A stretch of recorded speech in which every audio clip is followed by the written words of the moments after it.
Welcome to the College Football Bros. I am Michael Newman.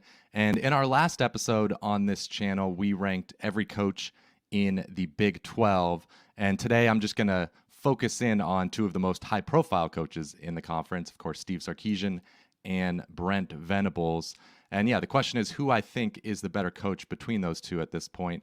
And first, I want to just say what I mean about better coach, because we recorded an episode, or Ryan did on the channel, last week comparing Mario Cristobal and Mike Norvell. And a lot of the comments said, well, yeah, maybe Mike Norvell's the better coach, but I would say Mario Cristobal is the better recruiter. And for me, in these arguments, I don't really make the distinction because, to me, part of being a head coach is recruiting. It's one of the most important parts. So when I ask that question here, I'm including that. But I will say I'm not going to bring up recruiting very much in this episode because I don't think that's a point of distinction between the two. I'd kind of put Venables and Sarkeesian pretty even because Brent Venables has really hit the ground running on the recruiting trail there. He's elevated Oklahoma to even a higher level than Lincoln Riley had them before. And then with Sark at Texas, he's also doing just about as well as you could hope for. So with that being said, let's start out by examining Steve Sarkeesian's resume. And I'm going to go all the way back to Washington. It's not that long ago. I think it has some relevance. He has that experience.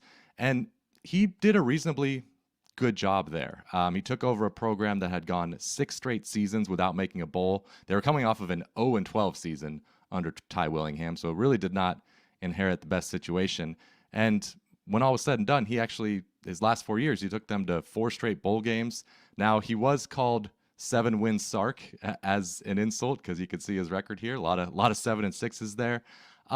But that was an improvement, and he improved the talent level. And his last year, the team was, even though the record was only slightly better, they were by far his best team, going 8-4 before he headed off to USC. So I'd say, wasn't amazing. Of course, he could have done better, but a pretty good first job there.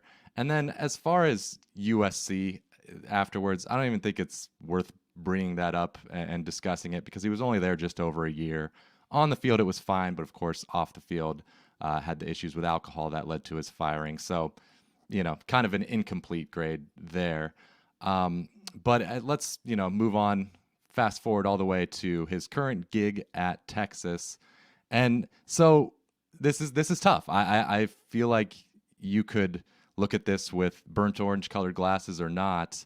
I guess I kind of am because so let's look at the first year. He goes 5-7. That was bad. There was no excuse for missing a bowl game.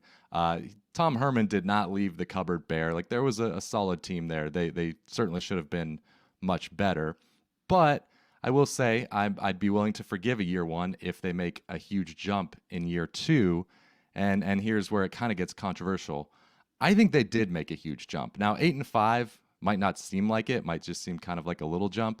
But to me, what I think is more important and more indicative of the team's strength is not the win-loss record, but what the metrics say about you and how the betting market values you. I think that's more predictive moving forward than just straight wins and losses. Because Texas was 2-5 in one-score games. I think that's unlikely to be repeated and just kind of skews the record. So by the metrics, they were a borderline top 10 team. You can see SP Plus had them 7th. I think maybe that was overrating them slightly. There's certain factors SP Plus doesn't take into account, like just to name one, the fact that Texas murdered OU when Dillon Gabriel wasn't playing. They don't take into account that situation. So maybe 7th was too high, but the point is they were really good. They were, I think, a top 15 type team. They won on the road against the Big 12 champ K-State, lost a close one to TCU, and they were favored against TCU late in the season by like a touchdown. So that tells you what the betting market thought of them.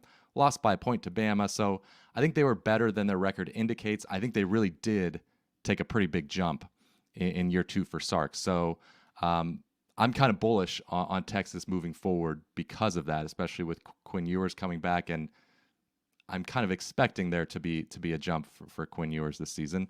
But let's go to Brent Venables. And we don't really have much to go on here as far as a head coach. Of course, he had a really, really long, successful defensive coordinator tenure at Clemson. So I take that into account, and he was a great recruiter there.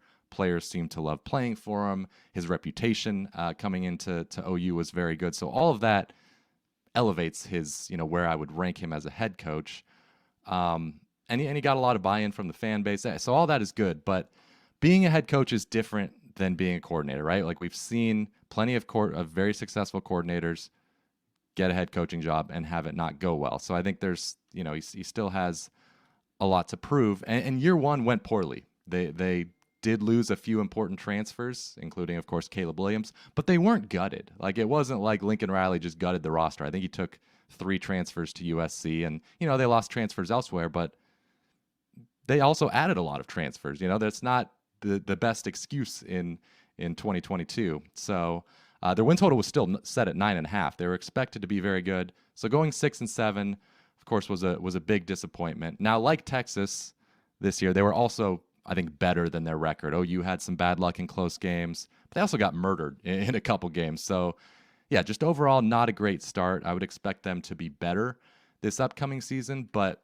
at this point, for the first time in probably, quite a long time, I'm more bullish on Texas's future than Oklahoma. And to me, that's because the coach. I just right now have a little bit more faith in Steve Sarkisian and Venables. It's not such a big gap to where 1 year couldn't change it. Like if Sark goes out and goes 6-6, OU goes 9-3, I'd probably swap them. So it's fairly close, but I'm still right now at more confidence in Sark. So I just think he's built out this roster really well, especially on that offensive line. I think Texas is in for potentially a very good season. They're going to be likely the favorite in the Big 12 for good reason. And if Ewers does take that year 2 jump, I think they could be possibly a legit playoff contender. So anyway, let me know what you think in the comments below. If you have more faith in OU and Brent Venables than Sark, maybe you think, hey, those close losses, they count too, and that's indicative of Sark's coaching. That would be a reasonable stance to take. But yeah, let me know. Be sure to subscribe to the channel. Help us reach a bigger audience. We'd really appreciate that. And I will see you next time.